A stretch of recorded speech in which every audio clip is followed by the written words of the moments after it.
April 20th, 2021. And this is your gaming morning show, Morning Gaming News. We got some reversal of some old news. We reported a couple weeks ago that the PlayStation 3 and PlayStation Vita stores were going to shut down, and everyone lost their mind. So Sony's like, just kidding. We were just joking. We're just April Fools. no, we won't do that. So they were set to shut down in July 2nd, 2021. Well, the PS3 and PSP stores on July 2nd, and the PSN store for the Vita on August 27th. And there was outrage. And so Sony, in a letter to the community, the CEO, Jim Ryan, said that it was, quote, clear that we made the wrong decision here, and that the stores for PlayStation 3 and PlayStation Vita will continue to live on. However, PSP commerce functionality will still end on July 2nd, 2021. While we initially came to the decision to end purchasing support for PlayStation 3 and PS Vita, it was born out of a number of factors, including commerce support challenges for older devices and the ability for us to focus more on our resources on newer devices where a majority of our gamers are playing on. It continues, we see now that many of you are incredibly passionate about being able to continue purchasing classic games on PlayStation 3 and PS Vita for the foreseeable future. So I'm glad we are able to find a solution to continue operation. That's good. Yoink. In the world of PR, I really do like when a company can write something to the effect of, hey, we made a mistake. But they actually say it, right?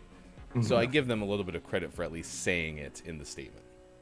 I feel like both PlayStation and Microsoft have been really good about this lately, where they'll make a move, there's outcry, and they're like, okay, we figured it out, we'll do this.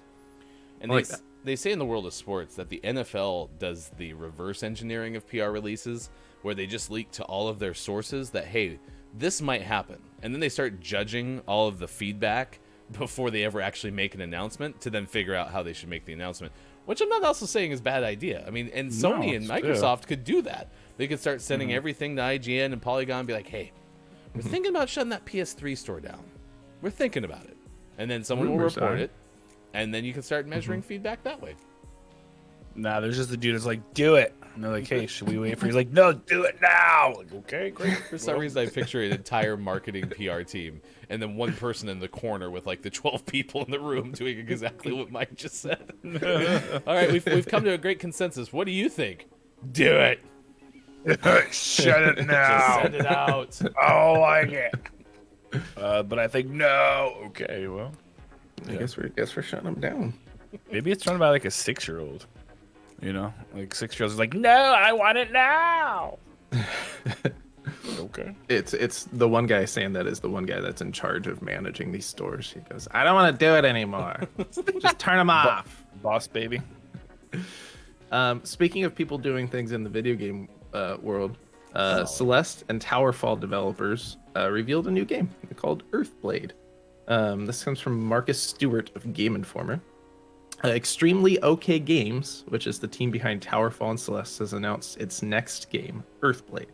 The studio describes it as a 2D explorer action game with a pixel art aesthetic, but don't expect it anytime soon. They're just getting started on this. It's more of a vibe reveal, according to the OK Games founder, Maddie Thorson. So you're gonna get a stylistic sense of what the game is instead of like a detailed story and gameplay. So it's still a ways out, but Towerfall was fantastic, and then Celeste was a piece of art. So anything they're doing is worth watching and seeing as we get more details rolled out over the coming months to year. But Earthblade coming from Extremely OK Games. Do you think they'd be okay changing their company's title to Pretty OK Games? No. Maybe for a day. Yeah. Yeah, maybe we could partner with them for a day and they can be Pretty OK Games. They have to give us the rights though. Putting it in production notes right now. The whole even if we just got like a review copy of the game when it's getting close, and then they can be Pretty OK Games for a day. I like it. So speaking of games that aren't out yet, Resident Evil 8 had a timed demo this week, and it was awkwardly timed, starting at 5 p.m. Pacific Standard Time on April 17th, and it ran for 8 hours, which means a lot of people missed the demo. So it happened, but not many people played it. When you say Resident Evil 8, is that Resident Evil Village? Village. Okay.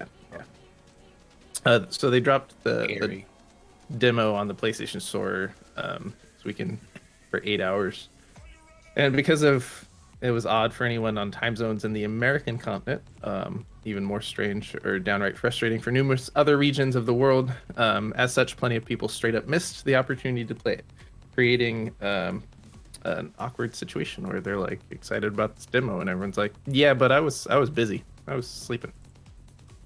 So no one knows, not a single person played it.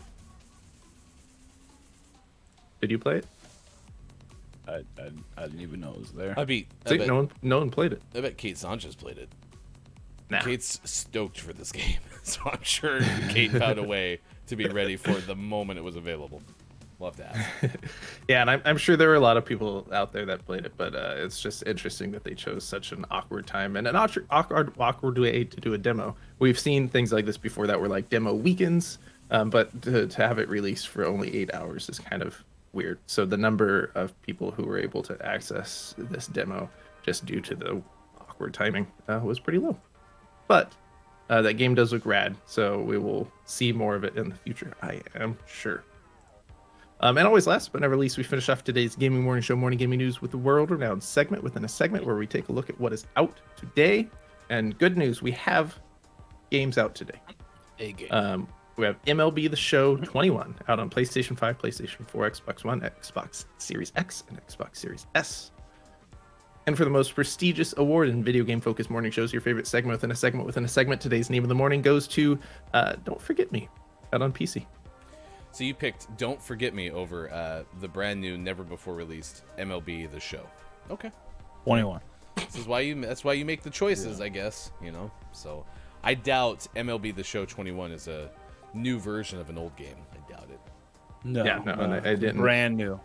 I didn't know anything about either one of them in terms of like what sort of gameplay it is or anything like that. So it was kind of a toss-up. Yeah, I think the one is a magic show. I think that's what the MLB The Show is. Yeah, I think it was Magic Logistics Bacon. Yeah, the show. The show. Logistics bacon is my favorite type of bacon. Well, congratulations to Don't Forget Me. Now a name of the morning, which means now eligible for name